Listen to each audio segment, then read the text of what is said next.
Ganyan nga kasi. Matapos ka uli para sa akin. Ungol ni Jace. Pawisan ng kanyang noo at nag-iigtingan ng mga kalamnan sa mga braso at leeg nang humigpit ang mainit na pagkababae nito sa kanyang pagkalalaki. Umarko ang katawan ni Cassie at napuno ang kanyang mga tainga ng mga daing nito ng pag-abot sa sukdulan. Kasunod ng dalaga ay naabot din niya ang sukdulan. Mabagal yang hinugod ang kanyang alaga. The dull ache in his growing from the intensity of his climax was nothing compared to the raw rush of emotion clutching at his chest as she gazed up at him. Sinapo ni Cassie ang kanyang pisngi. Punong-puno ng emosyon ng mga mata nito. Nagtagis ang kanyang mga panga. Animo isang librong pambata ang ekspresyon ng dalaga sa sobrang daling basahin. Kinintalan siya ng dalaga ng halik sa mga labi bago pa man ito magawang makapagsalita. That was terrific. Merry Christmas, Cassie. Umalis siya sa ibabaw ng dalaga at inilagay ang isang braso sa mga balikat nito. Hinapit niya ito palapit sa kanya at inihanda ang sarili sa kinatatakutang maririnig mula sa dalaga. Hindi si Cassie ang unang babae na magtatapat sa kanya ng damdamin. Napakaraming beses na niyang nakita ang emosyong nakaguhit sa mga mata ng dalaga. Masyadong sentimental ang mga babae pagdating sa pakikipagtalik at hindi nakapagtatakang mahulog ang isang inosenteng tulad ni Cassie sa bitag ng pag-ibig. Ang nakasurpresa talaga sa kanya ay ang katotohanang hindi niya inaasahang mangyayari ang bagay na iyon. Hindi alam kung ano ang dapat niyang gawin. Si Cassie ang unang babaeng kinatakutan niyang maringgan ang tungkol sa deklarasyon ng pag-ibig. Dahil alam niyang hindi gagana ang anumang palusot niya sa dalaga. Hindi niya kaya magsinungaling kay Cassie tulad ng madalas niyang gawin sa iba noon. Hindi niya kayang sabihin sa dalaga ang mga dati niyang linya o kaya naman ay pasimple itong baliwalain at kalimutan ng lahat. Dahil malalaman ni Cassie ang katotohanan. At kung sasabihin niyang hindi siya naniniwala sa pag-ibig na isa lamang kalokohan, ginagamit ng mga tao para ikulong ang isa't isa. Masasaktan niya ang dalaga at hindi niya gusto yung gawin. Baka kasi layon siya nito. Kahit na alam niyang kasakiman, hindi niya gustong lumayo si Cassie. Hindi pa sa ngayon. Masarap na kasama, napaka-sexy at gustong-gusto niya ng paraan nito ng pagtitig sa kanya. Inosente at punong-puno ng pangunawa. Ginagawa nitong positibo ang pananaw niya sa buhay, na para bang hindi na mahalaga kung ano man ang mga nagawa niyang kasalanan noon kapag kasama niya si Cassie. Merry Christmas, Jace. Sa wakas ay bulong nito. Gumana ang pakaram ni Jace sa narinig. Hindi sinabi ni Cassie ang kinatatakutan niya. Salamat sa Diyos, sa isip niya. Napakunot noo siya. Imahinasyon lang ba niya ang nakita sa mukha ng dalaga kanina? Lalong nalukot ang kanyang noo sa naisip. Bakit ba niya inaalala pa yon samantalang maganda ang nangyari? Ano kaya kung mamasyal tayo bukas? Tanong niya. Marami silang pwedeng puntahan. Halos hindi na sila lumalabas ng hotel suit at kahit mahihirapan siyang huwag-hawakan ng dalaga, kailangan niyang dumistansya upang mabawasan ang pisikal na atraksyon sa pagitan nila. At pagkatapos ng Pasko, kailangan nga rin niyang asikasuhin ang mga meeting na ipinagpaliban niya. Masyadong intense ang araw na ito. Dahil sa ilang rason, nagkamali na siya ng hayaan niyang maapektuhan siya ng regalo ni Cassie. Ngunit ang sabihin sa dalaga ang lahat ng pinagdaanan niya noon at tanggapin ang simpatya at kabaitan nito ang nagpapalala sa lahat. Nagawa nitong makapasok sa pader na iniharang niya sa sarili at sa iyong pagkakamaling kailangan niyang itama sa lalong madaling panahon. Hindi naman iminungkahi ni Mr. One Track Mind na gumawa kami ng isang bagay bukod sa pagtatalik, tama ba? Don't push your luck, Cassie. Kung ayaw mong makulong dito ng 6 na pang-araw. Nanatiling gising si Cassie pagkatapos muling pagbigyan ng utos ng mga damdamin nila ni Jace. Pinakinggan niya ang banayad na paghinga ng binata at kumurap siya para pigilan sa pagtulo ang nagbabantang luha. Muntik na niyang masabi ang nararamdaman para kay Jace. Ngunit nakita niya ang takot na gumuhit sa mukha ng binata na para bang alam na nito ang sasabihin niya, kaya pinigilan niya ang kanyang sarili. Hanggat hindi nagpapakita si Jace ang anumang senyales na lumalalim na ang damdamin nito para sa kanya, hindi niya sisirain ang natitirang 6 na araw na magkasama sila sa pamamagitan ng pagtatapat ng pag-ibig. Oras na para sa cotton candy. Anunsyo ni Jace, saka hinawakan ng mahigpit ang kamay ni Cassie at hinila ito patungo sa tindahan ng mga candy. Parang awa mo na, ayoko nang kumain. Pabirong reklamo ni Cassie at hinimas ang tiyan. Parang nagre-revolusyon pa ang tiyan ko sa kinain natin kanina eh. Kita mo na, tama ako. Humalakhak si Jace at tumigil sa harap ng candy stand. Marte talagang kasama sa theme park ang mga babae. Umorder ito ng malaking cotton candy sa tindera. Hindi totoo yan. Naiinis sa pinamaywanga ni Cassie ang binata na kasulukuyang kumakain ng cotton candy. Halos maalog ang utak ko sa real to kanina. Sumaya ko sa Space Shuttle Max at muntik ko nang malunok yung sariling dila sa Extreme Tower Ride. Pagtatanggol niya sa sarili, nanginginig pa rin siya tuwing naiisip ang mataas nilang binagsagan sa huling ride na sinakyan. At hindi ako nagreklamo kahit isang beses. Hinapit siya ni Jay sa baywang at binigyan siya ng matamis na halik sa mga labi. Nagniningning ang mga mata nito sa pagkaaliw. Para kang batang sumigaw sa loob ng shake eh. May namutawing ngiti sa mga labi ni Cassie. Lalong umusbong ang pag-asa sa kanyang puso na nakikita ang pagmamahal sa mukha ni Jace. May pugot na ulo kasing dumaan sa gilid ng tainga ko kanina.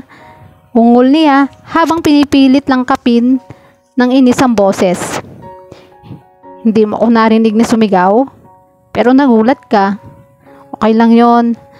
Alam mo bang umuugong pa rin ang tainga ko sa lakas ng sigaw mo kanina? Tinaasan ni Cassie si Jace ang isang kilay. At sino nagreklamo sa ating dalawa ngayon? Inabot ni Jace ang kanyang kamay saka tumawa.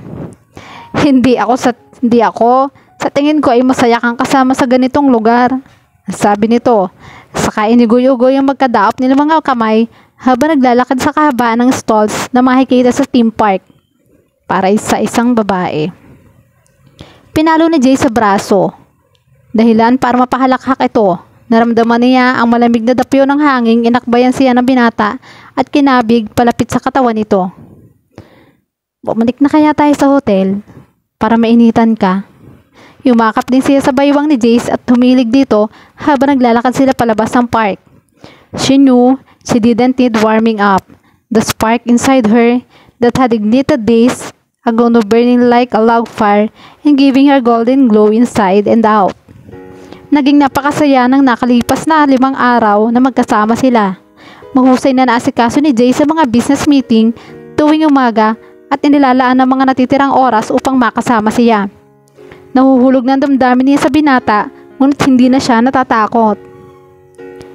Hindi na sila nagkaroon pa ng seryosong usapan tungkol sa nakaraan ng isa't isa.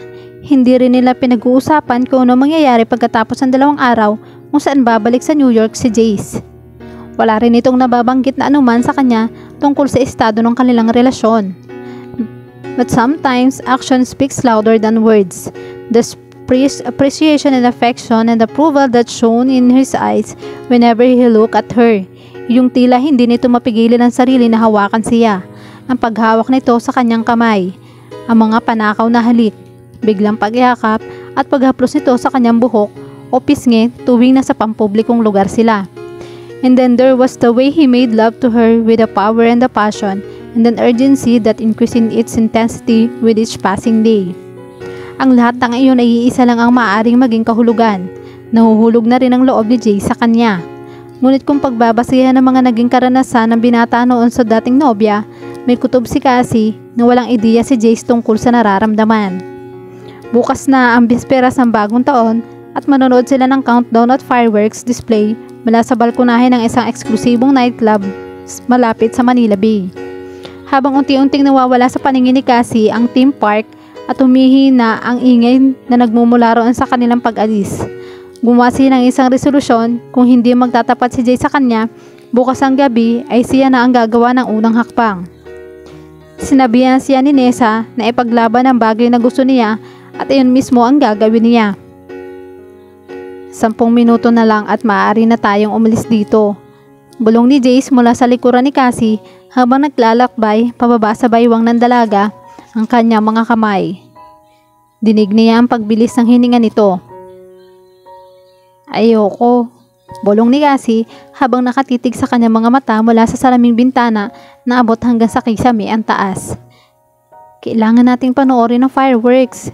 Napakaganda ng tanawin mula rito. May mas maganda akong tanawin. Sumubsob siya sa tainga ng dalaga at pinaglaruan ang uka roon. At may alam akong mas magandang fireworks. Humagiksik si Cassie, saka hinawakan ng kanyang mga kamay para pigilan sa paghaplos dito. Tumigil ka nga, hindi ka nagbayad ng mahal para lang palagpasin ang main event. Tumawa si Jace. Kasi, ang alam ko lang, ang main event ngayong gabi ay hindi ang makipagsiksikan tayo sa isang lugar na punong-puno ng mga tao. Kailangan mo maghintay. Ito na huling gabi na magkakasama tayo at gusto kong maging espesyal ang lahat. Nakaramdam ng bahagyang kaba si Jace. She'd given him the opening he'd been waiting for. Ilang araw din niyang pinag-isipan ng lahat at kaninang umaga ay nakabuo siya ng desisyon. Ngunit ngayong may pagkakataon na siyang kausapin si Cassie ay saka naman siya nakaramdam ng pag-aalinlangan. Sa huling pagkakataon ay muli niyang pinag-aralan ang sitwasyon. Naging perpekto ang lahat sa mga nakalipas na araw. Tanging si Cassie lang ang nakapagpapasaya sa kanya ng ganoon. Naunawaan siya ng dalaga, bagay na hindi nagawa ng mga babaeng nakasamat niya noon. Matalino si Cassie, masayahin, positibo ang pananaw at buhay, at walang dahilan para umasa sa kanya. At ang katotohanan, walang hinihintay na anuman mula sa kanya ang dalaga, ang dahilan kung bakit naging panatag at masaya siya na hindi natatakot na aasa ito ng isang seryosong relasyon mula sa kanya. Hindi man gumana ang plano niyang pagdistansya kay Cassie, hindi na siya nag-alala sa bagay na yon dahil hindi nangyari ang kinatatakutan niyang pagtatapat nito. He'd kept things light and non-committal, even forcing himself to take time out every morning to handle his meetings his PA had rescheduled, and Cassie had gone along with it. Ni hindi ito nagreklamo o humiling ng anuman mula sa kanya. Noong una ay nakahinga siya ng maluwag dahil doon, ngunit pagkayamot ang nararamdaman niya habang palapit ng palapit ang oras ng kanyang pag-alis, dahil siya ngayon ang dapat humiling kay Cassie. Ngunit habang nakatingin ng dalaga sa kanya nang may pag-asam sa mukha, sa kislap ng mga mata at walang panginginig pagtanggap dito, hindi na niya mapipigilan pa ang sarili. Tungkol sa huling araw natin, naisip kong, come on Jace, sabihin mo na, napakadali lang gawin yan, hindi pa naman katapusan ng mundo kapag tumanggi siya, ang bulong ni Cassie. Gaano ka kaabala ngayon sa trabaho? Bakit gusto mong malaman? Napahigpit ang pagkakahawak ni Jace sa mga tagaliran ni Cassie. Hindi nga siguro magiging katapusan ng mundo kapag tumanggi ang dalaga, pero masyadong matindi ang kagustuhan niyang marinig ang pagpayag nito. Gusto mo bang sumama sa pag-alis ko? Kaswal na tanong niya. Kahit ilang araw lang o isang linggo o kahit 2 linggo pa. May napili na akong buyer ng kumpanya at ipa-finalize na ang bentahan bukas. Bala kong magpahinga muna sa trabaho pag uwi ko. Pwede kitang ipasyal sa New York, kamangha-mangha ang mga syudad doon. Agad niyang itinikom ang bibig nang mapagtangtong masyado na siyang nagiging madaldal. For God's sake, shut up. You sound like a boy asking a girl on a first date. Isang maluwag na ngiti ang sumilay sa mga labi ni Cassie at ang takot sa dibdib ni Jace ay unti-unting nawala. Tungkol doon, panimula nito, hindi ko alam kung hindi mo kailangan sumagot agad, Cass. Mariinay ang hinalikan ng dalaga habang lumalakas ang pagkakaingay sa labas dahil ilang segundo na lamang natitira at matatapos na ang taon. Meron pa naman tayong isang gabi para makapagdesisyon ka. Inalis niya ang mga kamay ni Cassie mula sa pagkapulupot sa kanyang leeg. Saka pinihit ito paharap sa tanawin sa labas. Niyakap niya ang dalaga sa baywang at hinila ito pahilig sa kanyang katawan. Manood ka muna ng fireworks bago kita kaladkarin palayo rito and have my ways with you. Tumingala si Cassie at tumingin sa kanyang mukha. Happy New Year, Jace. Yeah, Ungol niya. Nakita niya ang sagot sa mga mata ng dalaga. Sasama ito sa kanya. Nilapit niya ang mukha ni Cassie upang maangkin ang mga labi nito. Malakas ang pagkabog ng kanyang dibdib at lalong humihigpit ang pagkakayakap niya sa dalaga. Magiging masaya nga ang bagong taon na yon para sa kanya. Hindi niya kailangan pakawalan si Cassie. Hindi pa sa ngayon. Cassie, oras na para sa desisyon mo. Hinila siya ni Jace paupo sa kandungan nito at niyakap siya ng mahigpit. Gusto mo bang ikuha na kita ng tiket papunta sa New York? Kinabahan si Cassie. Lumunok siya upang pawin ang emosyong nakabara sa kanyang lalamunan. Handa na siyang ipagtapat sa binata ang nararamdaman.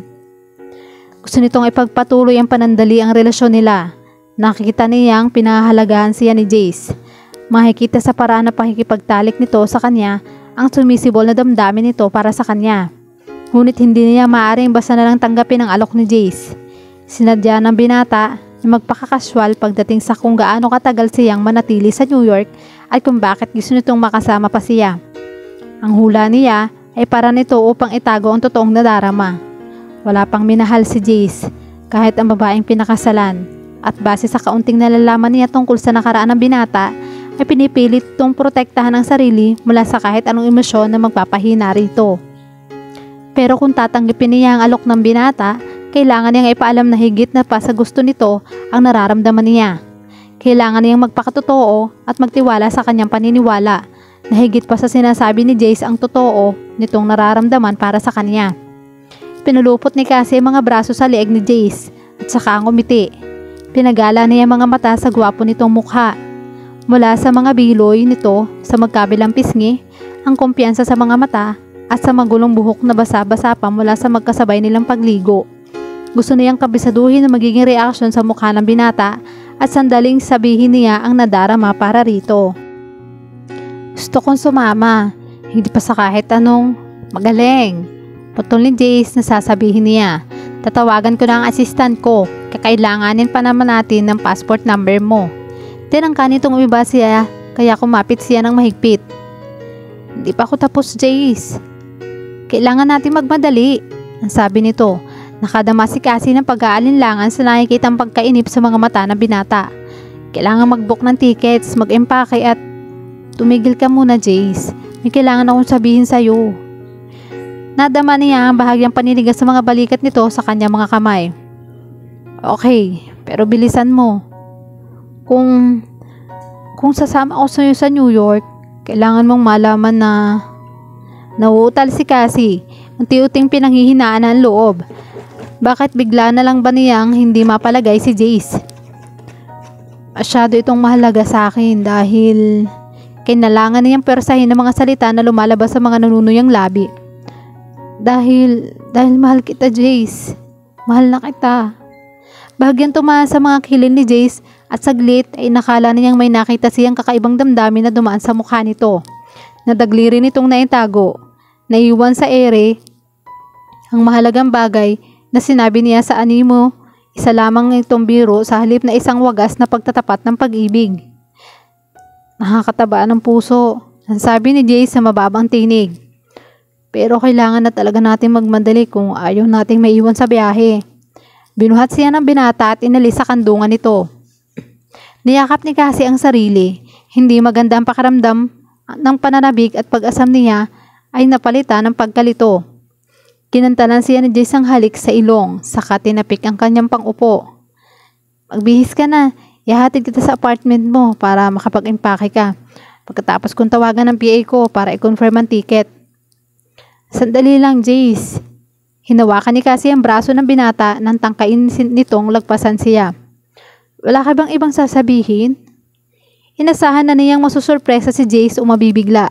Napaghandaan na rin niya ang pagtanggi nito sa damdamin niya para maprotektahan ang pader na ihaharang nito sa sarili sa mahabang panahon. At hindi niya inasahang mangyayari ay ang kalamigan na matanggap mula sa binata. Nagkibit balikat si Jace. Wala. Naramdaman ni Cassie ang pananakit ng lalamunan dahil sa pinipigil na luha. Dahilan para lalo niyang madama ang katangahan. Masyado lang ba siyang OA sa pagiging sentimental? Kasasabi ko lang sa'yo na mahal kita. Ano niya sa mahinahong tinig? Kinagat niya ang nanginginig na labi dahil alam niyang mas magiging kahiya-hiya ang kanyang sitwasyon kung iiyak siya. Sigurado ka bang wala kang gustong sabihin tungkol doon? Sinabi ko na, nakakataba ng puso, Cass. Sabi nito na binigyan din ng bawat pantig. Masaya ako na ganyan mo ako kagusto. Ngunit hindi masaya si Jace. Nakalalamang ang inis sa boses nito. Nakakaya na niyang basahin ang damdamin ni Jace ngayon sa kabila ng pagpupumilit niyang itago ang emosyon. It will make things more fun when we hit New York. May kung anong binuhay ang nag-iisang salitang iyon sa kabituran ni Cassie. Sa salitang fun, isang bagay na hindi pamilyar sa kanya dahil hindi pa niya yun nagawang pakawalan noon. Hindi kahit nung iniwan siya ng ama sa sofa at pinaghintay ng ilang oras sa wala.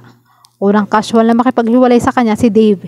Maging nang tumayo si Lance mula sa sofa habang nakababa ang pantalon at sitahin siya sa pagpasok ng hindi kumakatok sa sarili niyang apartment.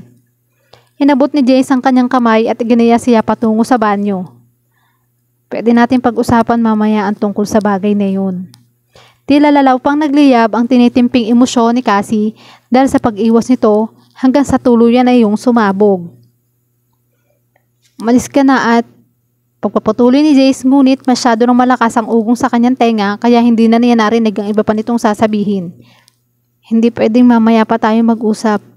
Pilit na binawi ni Cassie ang braso mula sa pagkakahawak ng binata saka pinandilatan ito sa kabila ng mga matang panlabo ng mga luha. Dahil hindi ako sasama sa'yo. Ano? Bakit hindi? How ironic, naisip ni Cassie habang naglalaho ang pag-asa niya. Nagawa niyang yanigin si Jace dahil hindi sa ginawang pagtatapat ng pag-ibig kundi dahil sa nagawa niya ipagtanggol ang sarili. Dahil ayoko, sagot niya sa mataas sa tinig. Hinayaan niyang matakpan ng galit ang nadaramang sakit.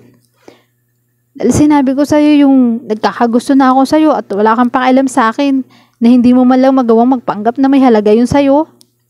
Masakit ang kanyang lalamunan, kumikirot ang ulo at tila nadudurog ang kanyang puso. Ngunit pinilit pa rin ni Cassie na sabihin ng mga bagay na dapat ay matagalan niyang sinabi. Hindi ko naman inaasahan na pareho tayo ng nararamdaman. Hindi ako tanga. 10 araw pa lang tayo nagkakakilala at iyon ang pinakamasasayang araw sa buhay ko. Akala ko kasi ganun din ang nararamdaman mo eh. This is ridiculous, Cassie. Pahayag ni Jace. Nahiya siya ng manginig ang boses. Nag-o-overreact ka lang. Ganun siguro ang tingin mo. Sabi ni Cassie sa mahinang boses. Kung gaano kabilis itong pinakita ang galit, ganun din iyon kabilis na nawala. Tumulo ang mga luha nito at parang hinihiwa ang kanyang puso. Pero hindi yun ganun para sa akin. Sana pala matagal ko nang sinabi ang totoo sa'yo. Hinablot ulit ni Jace ang braso ng dalaga nang tumalikod ito para umalis. Damn it, Cassie. Can't you see how ridiculous you're being? Ano ba ang gusto mong sabihin ko? Sabi nakaramdam ng inis dahil sa depresyon sa kanyang tinig. Nahuhulog na rin ang loob ko sa'yo. Kung anong gusto mong sabihin ko, gagawin ko. Humarap si Cassie sa kanya. Mas masakit pa ang lungkot sa titig nito kaysa sa galit. Pero kapag ginawa mo yun, magsisinungaling ka, hindi ba? Hindi yun ang isang tanong at paano niya magagawang magkaila kung tama ang dalaga. Mga salita lamang ang mga yon para sa kanya. It means to an end. Marahil sa umpisa na sabihin ni Cassie ang damdamin para sa kanya ay nakaramdam siya ng kakaibang kasiyahan ng pakiramdam na kukumpleto siyang. Ngunit rumihistro sa isip niya ang katotohanan at natakot siya. Ang nakikita lamang niya ay ang duguan at bugbog saradong mukha ng kanyang ina at lahat ng pagsisisi, kalungkutan at kawalan ng pag-asa ay bumangon upang sikilid ang katawa-tawang paniniwala niya sa isang imposibleng bagay. Binawi ni Cassie ang braso mula sa pagkakahawak niya. Hindi ako makakasama sa iyo sa New York, Chase. Fine. Kinuyom niya ang mga daliri at sinuksok ang mga yun sa bulsa ng suot na roba. Determinadong huwag sumuko sa kagustong hawakan ng dalaga. Ang kumapit dito at piliting huwag umalis. Makakaya niyang mabuhay nang wala si Cassie, tulad ng kung paano siya nabuhay noon. I guess this is goodbye. Then, nakita niya ang panginig ng mga labi ni Cassie, ngunit wala nang luhang tumulo mula sa mga mata nito. Sa halip ay tumuyaw ito ng tuwid. Pumasok si Cassie sa kwarto. Nakinggan ni Jace ang tahimik na pagbibihis at pag-iimpake nito habang pinananatili ang kontrol sa sarili. Para mapanatili niyang tahimik at kalmado ang sarili kapag lumabas si Cassie upang magpaalam sa kanya. Ngunit nang tuluyang sumara ang pinto sa paglabas nito, naglakad siya patungo sa breakfast table at kinuha ang kopita ng tsaa ni Cassie at ibinato yun sa dingding. Tumalbog sa makapal na carpet ang nabasag na tasa at tumulo ang tasa sa silk wallpaper habang parang pinupunit ang kanyang dibdib ng dating galit at sama ng loob at sa isang bagong masidhing sakit. Dito na lang, Dave, ang sabi ni Jace at tuminto ang sasakyan sa labas ng airport. Sigurado ka bang ayaw mong i-park ko itong sasakyan at tulungan ka sa mga bagahe mo, Sir Jace? Tanong ng driver mula sa partition ng sasakyan. Okay lang. Lumabas si Jace at kinuha ang carry-all bag. Thanks, Dave. You've done a great job. Kumuha siya ng pera mula sa pitaka at binigyan ng tip ang driver. Ngumiti ito at inabutan siya ng business card. It's been a pleasure, Mr. Vivas. Tawagan niyo na lang ako kapag bumalik kayo ng Pilipinas. Oo ba? Sinuluduhan niya ang lalaki ng paalis na. Pagkatapos, ay init siya ang binigay nitong card at malapit na basurahan bago siya naglakad papasok sa terminal building. Hinding-hindi na siya babalik sa pinagtampuhan ng tadhana na syudad na ito. Hindi kung maiiwasan din lang niya. Makipag-usap siya kanina sa mga buyer na napili niya at isinaayos na ang lahat. Iba na ang nagmamay-ari ng artisan simula bukas. Intusan na rin niya ang kanyang PA na ayusin ang pagsasali ng shares kay Helen.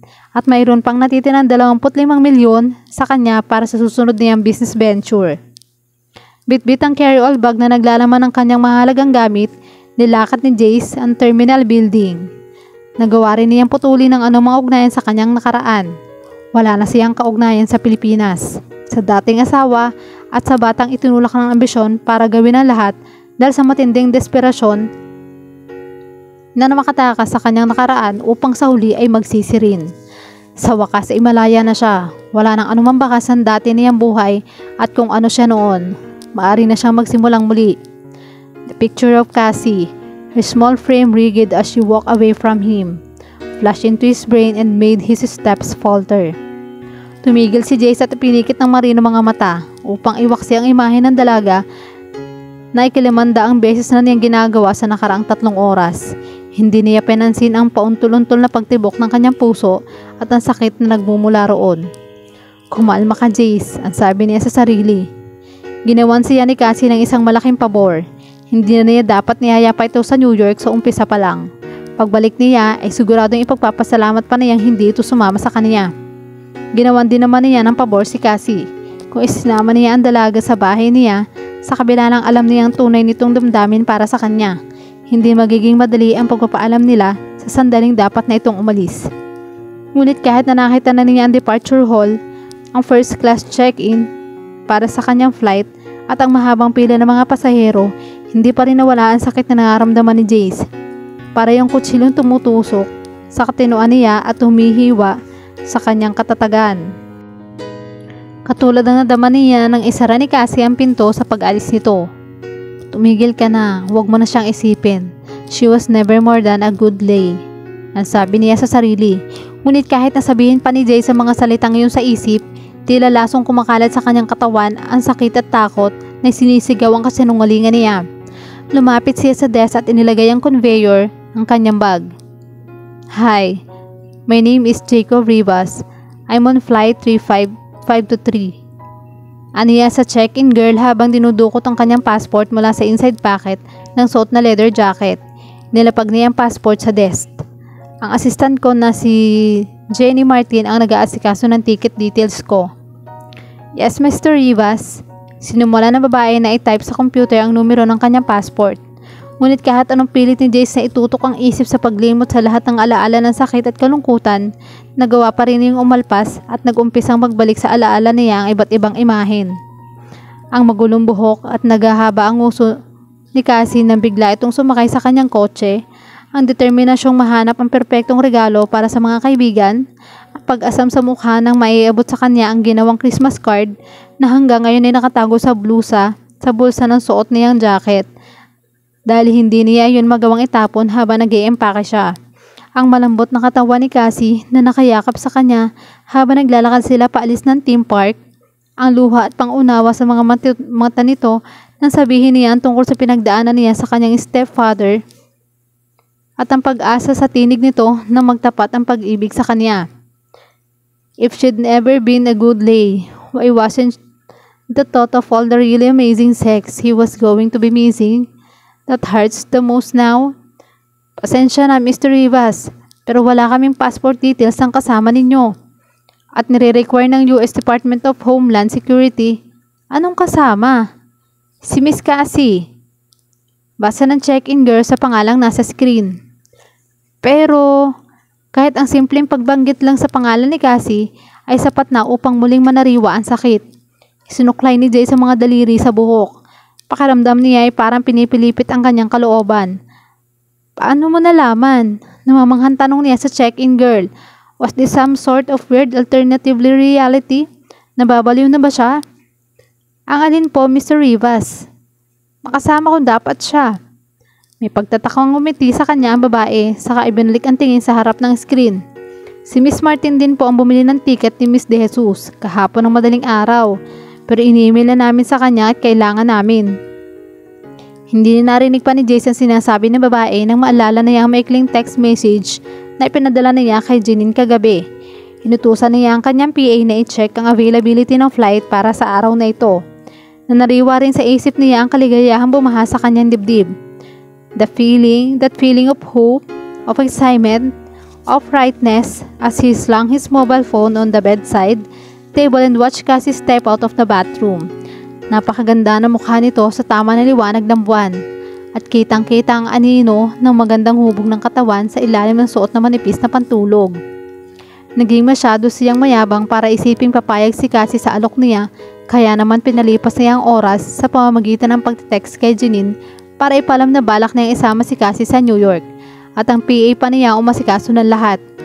Ngunit higit pa roon, hindi niya naisip ang magiging konsekwensya ng pagbili agad ng tiket.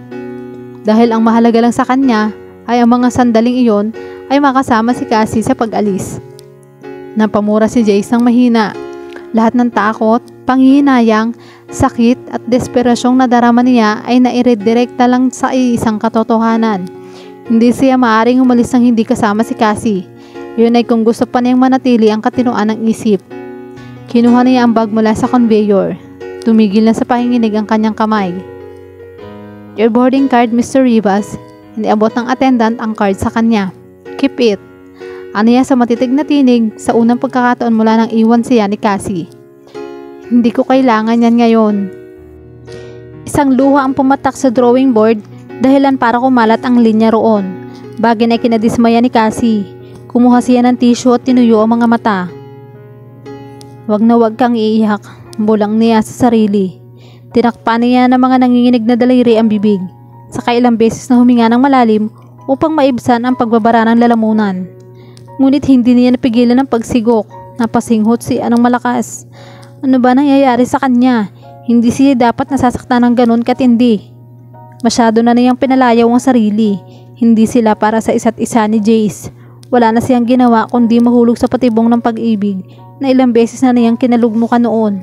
Lagi na lamang niyang naipagkakamalang pagmamahalang nadarama ng isang lalaki para sa kanya kahit hindi naman.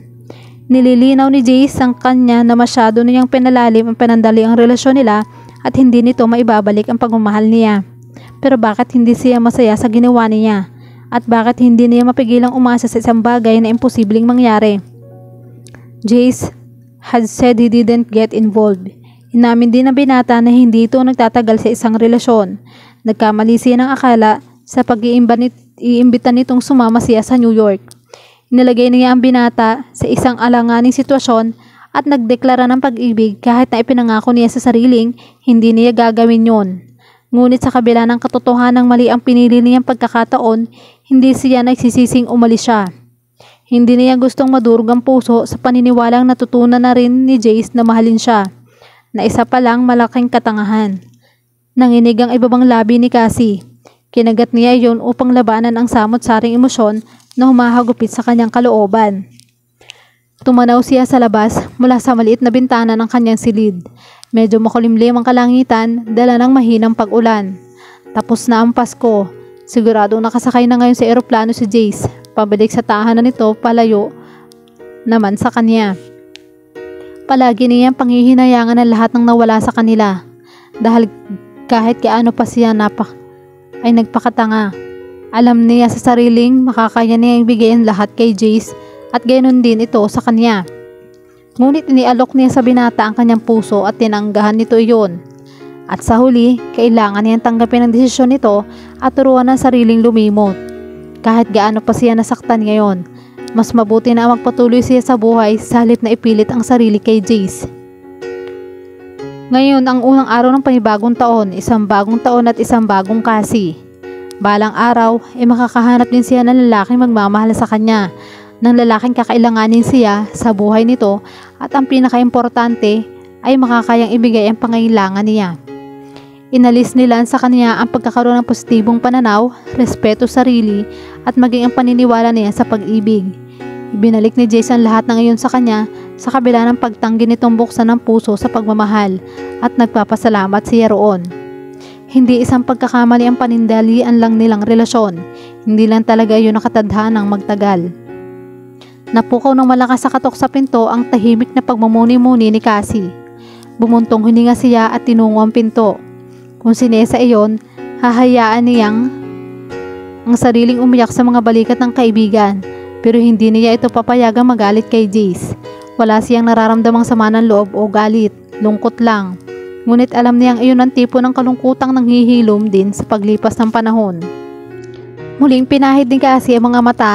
Pagkatapos ay tumayo ng tuwid habang binubuksan ang nakalak na pinto. Oras na para masanay siya sa bagong Cassie. Ngunit sa pagbukas ng pinto ay nakita niya ang gwapong mukha na siguradong gugulo sa kanyang mga panaginip. At ang bagong Cassie ay napaurong at tumakbo. Mabilis na isara niya ang pinto dala ng sobrang kaba. Aray! Sigaw ni Jace nang maipit ang isang paa sa pinto. Malis ka na! Nakasahi ka na dapat sa eroplano ngayon. Bulyaw ni Cassie mula sa maliit na siwang ng pinto. Hindi niya kayang harapin si Jace ngayon, lalo na pagkatapos niyang kausapin ang sarili. Kailangan niya magsimula uli sa mahirap na proseso ng paglimot at magiging mas mahirap ang lahat kung makikita niya ang binata. Tinulak nito ang pinto. Damn it! Nabali mo yata ang mga buto ko sa paa. Napaurong si Cassie at tumama ang mga binti sa sofa. Buti nga sa'yo, sabi niya. Pinapatay ang nadaramang sundot ng konsensya habang nakikita ang pinaka-paikaikang paglakad ng binata. Hindi kita inimbita kaya hindi ka na dapat nagpunta rito. Wala akong pakialam. Sabi nitong naniningkit ang mga mata at nagtagis ang panga. Pumunta ako rito para sunduin ka. Sasama ka sa akin sa New York. Hindi ako sasama sa'yo.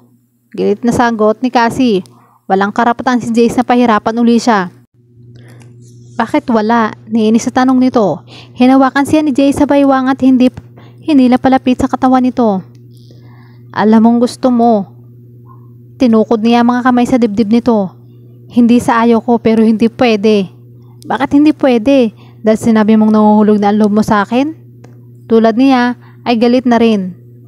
Ano naman? Kalilimutan natin na sinabi mo yon at babalik ang lahat sa dati. Napasinghap si Cassie na mangha hindi lang sa lakas ang loob ni Jace kundi sa kawalan nito ng nalalaman. Paano siya na in love sa isang lalaking walang pakialam sa damdamin ng ibang tao? Hindi ko na mababawi yun. Kumuwala siya kay Jace. Iyon ang nararamdaman ko. Aniya, nag-uumpisang tumaas ang boses. At hindi ko mapipigilan yon dahil lang sa magkaiba lang tayo ng damdamin. Okay, fine. Sinuklay ni Jace sa mga kamay sa buhok at nakitaan niya ito ng emosyon na hula niya ay takot. Kung yan ang nararamdaman mo, sige lang.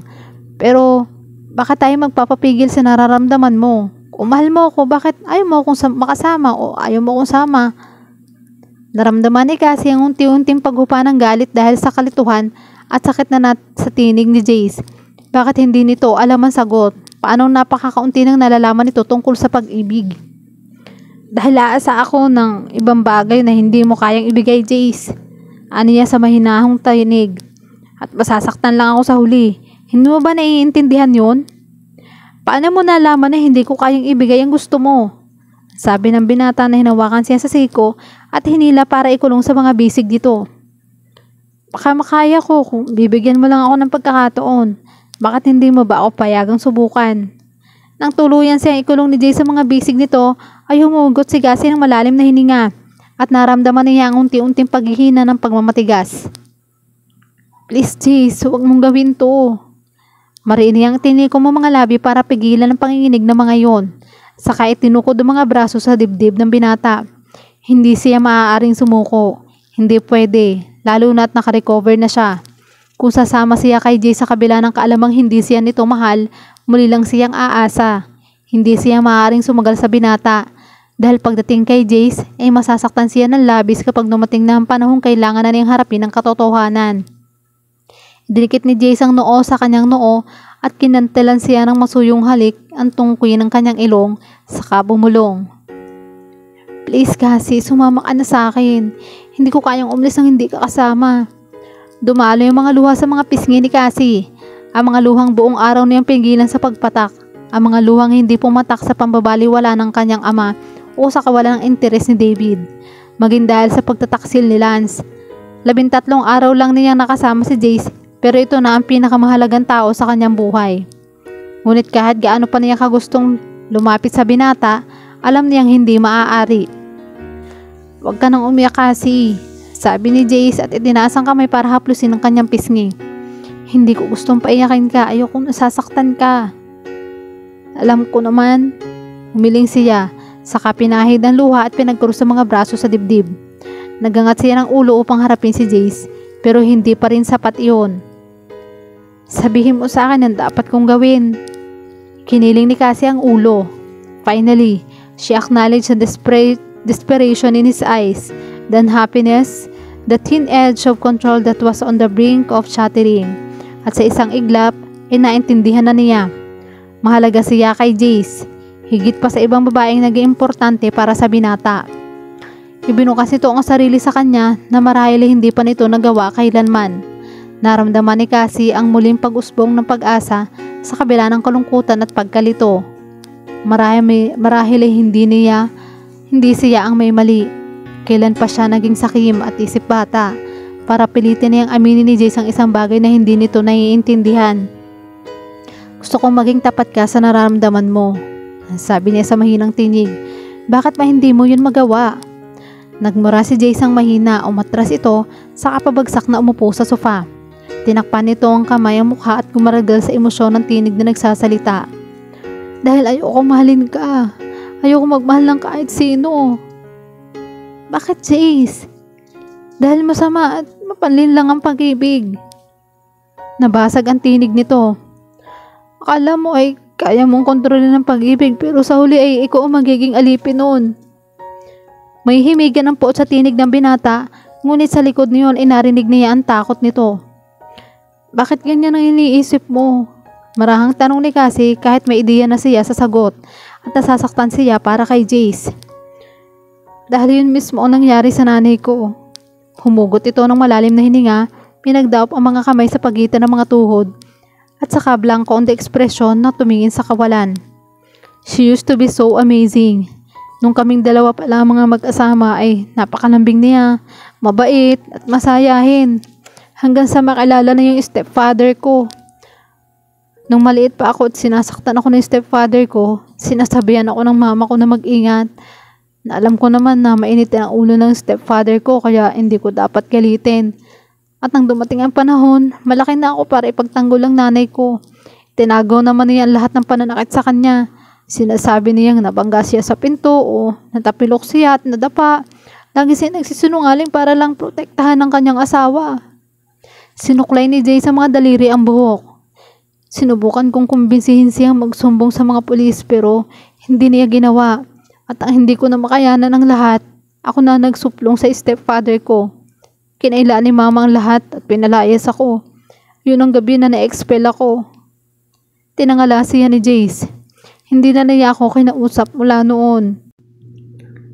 At dahil yun sa sobrang pagmamahal niya sa stepfather ko, tila nagapi at pagod na pagod ang itsura ni Jace at muling nadurog ang puso ni Cassie para sa batang lalaking dumaan sa napakahirap at sa kaawa-awang babae na sinira ng pang-aabuso at hindi nagawang protektahan ang sariling anak. Hinawakan ni Cassie ni mahigpit ang kamay ni Jace, ngunit hindi niya hinayaang pumatak ang mga luhang nagbabantang pumatak sa kanyang mga mata at bumabara sa kanyang lalamunan. Jace, hindi pag-ibig yun. Ang tunay na pag-ibig ay hindi isang pasakit, hindi isang parusa, hindi nananakitan sa Jack kundi humihilom ng mga sugat. Tinitigan siya ng binata, naninigas ang panga. Paano ka nakakasiguro? Tanong nito. At ng mga sandaling iyon, alam ni Cassie na hindi siya nakikipag-usap sa Jace sa malakas at may kumpiyansa sa sarili. Bagkus ay sa batang Jace na puno ng galit at takot at may maling paniniwala sa pag-ibig. Dahil mahal kita, Jace, at alam kong makakaya akong gawin ang lahat para lang hindi ka masaktan. Pinikit nito ang mga mata, saka isinandal ang ulo sa sofa na ani mo inaabsorb ang mga sinabi niya. Pagkatapos ay tumawa ito at tiningnan siya. Maliban na lang sa pagbali mo sa paa ko, diba? Tumaas ang isang sulok ng mga labi ni Cassie. Nag-uumapaw ang saya sa kanyang kaibuturan. Aksidente yon, hindi mo dapat niharang ang paa mo sa pinto. Hinaplos ni Cassie ang pisngi ng binata at saka inangkin ng mga labi nito sa isang halik na kalakip ang lahat ng pagmamahal at pananabik sa nadarama niya. Hinawakan ni Jace ang kanyang ulo at pinalalim ang halik. Binuka niya ang mga labi at hinayaang manaliksik ang dila nito. At simibol ang pagmamahal sa kaibuturan ni Cassie. Parang hardin na iniwan ang panahon ng pag-ulan ng niebe para salubungin ang panahon ng tagsibol. This was right. He was right. Hindi lang produkto ng kanyang imahinasyon ng damdamin ni Jace para sa kanya. Katumbas iyon ang nadarama niya para sa binata. Hindi lang yun magawang isatinig ni Jace dahil sa mga pinagdaanan nitong karahasan dahilan para matakot itong aminin ng damdamin at maging ang malaman yon. Nag-angat ng ulo si Jace. Namumula ang mga pisngi at madilim mga mata nito higit pa sa pagnanasa. Hindi ko magawang umalis at iwan ka kahit na pilitin ko pang ang sarili ko. Pinaglakbay nito ang mga mata sa kanyang mukha. Kapag kasama kita, pinaparamdam mo sa akin na mas mabuting tao ako kaysa kapag hindi kita kasama. Tumingin si Jace ang tuwid sa kanyang mga mata at nakita niya mga yon ang lalim ng emosyon nito. Ayaw kong sabihin na mahal kita dahil sa huli ay mga salita lang mga yon para sa akin. Mga salitang hindi ko kailanman paniniwalaan. Ang alam ko lang ay gusto kitang makasama. I want to try and make this work, whatever this is. Pwede na ba yun sa'yo? Pumalong ang mga luha sa mga mata ni Cassie at natawa siya sa kaligayahang nadarama. Pwede. Niyakap siya ni Jace. Sinubsob ang ulo sa kanyang buhok saka umusal. Thank God for that. And Cassie wondered if he had any idea that he just told her love her in very way that mattered. Makalipas nga ang isang taon. Ito na talaga ang huling pupuntahan natin. Balong ni Jace sa asawa habang nakatayo sila at pinagmamasdan ng Christmas display ng power plant. May 10 minuto ka lang para i-enjoy yung tanawin. Pagkatapos ibabalik na kita sa hotel. Ang sabi niya sa matatag na tinig. Determinadong huwag mabaling ang isip sa ibang bagay. Bawal kumontra, Mrs. Rivas. Niyakap niya mga kamay sa malaki ng tiyan ng asawa. Saka isinandal ang likod nito sa kanyang dibdib. Nakaramdam siya ng kaba, tulad ng lagi niyang nadarama tuwing iniisip ang batang patuloy na lumalaki sa loob ng kanyang asawa. Wala akong pakialam kahit gaano pa karami ang mga regalong kailangan mong bilhin. 3 oras na silang namimili ng mga regalo at hindi niya gustong mapagod si Cassie. Lalo na at papunta pa sila sa bahay ni Nessa at Terence. Bukas para sa tao ng Christmas reunion ng magkakabarkada. Pagkatapos ng 17 oras sa biyahe sa eroplano mula New York kahapon, may jet lag pa rin siya at ganoon din malamang si Cassie. At nasa 7 buwan na ang pagdadalang tao ng asawa kaya siguradong pagod ito. Tumawa si Cassie at sumandal sa kanya. Kinungli nito sa kamay ang kanyang mga kamay. Huwag kang killjoy dyan, okay lang ako, pati si Junior. Tingala siya nito. Anong tingin mo dun sa pulang fire engine? Tanong nito habang nakaturo sa mga laruang nakaayos sa palibot ng Christmas tree. Hindi pwede. Pinihit niya si Cassie paharap sa kanya. Hindi na tayo babalik uli sa loob ng mall. Sa Pebrero palalabas ang baby, kaya okay lang kahit hindi mo siya bilhan ng regalo. Hinalikan niya sa noo ang asawa habang pinipigilan ng inis. Adik sa Christmas shopping ang kanyang asawa at wala siyang balak na patagalin pa ang pagkahumaling nito. Isa pa, hindi tayo nakakasigurong lalaking anak natin, baka nga babae siya. At sino naman na nagsabi na ayaw namin mga babae ng fire engine? Malay mo, kung magkakaanak tayo ng babae, baka gusto niyang maging bombero balang araw. Tinukod ni Cassie ang mga kamay sa suot niyang sweater na binili nitong Pasko at nung nakaraan saka ngumisi. Muling kumabog ang dibdib ni Jace gaya ng lagi nangyayari sa tuwing nakikita na yung pagmamahal na nakagawit sa magandang mukha ng asawa para sa kanya. Pero sa susunod pa yun mangyayari dahil sigurado akong lalaki si baby. Sabi nito na may kislap ng kapilyahan sa mga mata. Jace half-out strained laugh, his throating thickening at the memory of that grainy three-dimensional image. Ngunit ang pagkakabanggit ni Cassie ng salitang susunod ay nagdulot sa kanya ng takot at pananabik. Hindi na siya dapat nabigla ng ganoon. Ilang buwan na rin namang nilang pinagplanuhan ng pagkakaroon ng anak pagkatapos ay makumbinsi ng asawa na kakayanin niya maging isang mabuting ama. Gayunman, wala siyang balak na magkaroon ng isa pang anak hanggat hindi pa malaki si Junior at kung posible ay hanggang sa makatuntong na ito ng kolehiyo. Wala nang susunod, sagot niya, hanggat hindi mo mabalik sa normal ang blood pressure ko at hanggat hindi mo natututunan kung paano kumilos ang isang babaeng 7 buwang buntis. Bahagyang kumunot ang noo ni Cassie. Pero kailangan kong... Hindi pwede. Putol niya sa sasabihin ng asawa. Isa na lang, sabi ni Cassie. Saka tinangkang bumalik sa mall para hindi niya ito pinakawalan. Pwede naman tayong bumalik pagkatapos ng Pasko para sa sale. Pero tama na ang pagsha-shopping sa ngayon. Pagod na pagod ka na oh. Nang haba ang uso ni Cassie. Dinikit ni Jace ang noo sa noo ng asawa. Mahal na mahal kita, Mrs. Cassie. At mahal ko rin ang baby natin kahit lalaki o babae pa siya. At wala akong balak na ilagay sa kapahamakan ng 2 taon na pinakamahalaga sa akin at dahil sa pagiging shopaholic mo.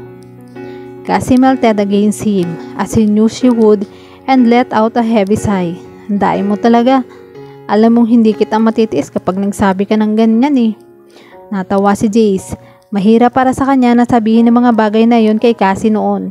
Pero ibang iba na siya sa dating Jace at halos hindi na niya maalala ang taong iyon. Ang lalaking itinago ang lahat ng galit, kalungkutan at kakulangan sa likod ng kaarugantihan at karisma.